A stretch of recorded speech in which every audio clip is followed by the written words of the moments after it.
SIP is a simple and easy tool to invest in mutual fund schemes.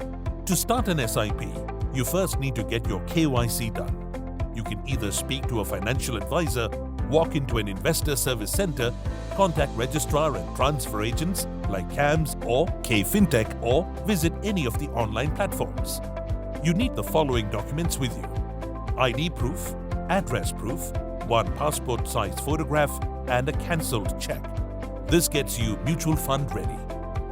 Then you can select a scheme that suits your investment objectives and risk profile.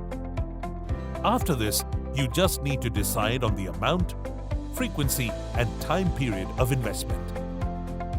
Finally, you start your SIP, wherein a fixed amount, as decided by you, is invested in the fund of your choice from your bank account. And yes, you can also stop the SIP anytime you want.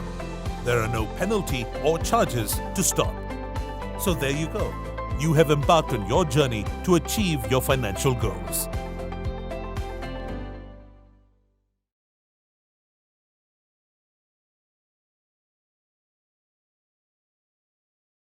Mutual fund investments are subject to market risks. Read all scheme-related documents carefully.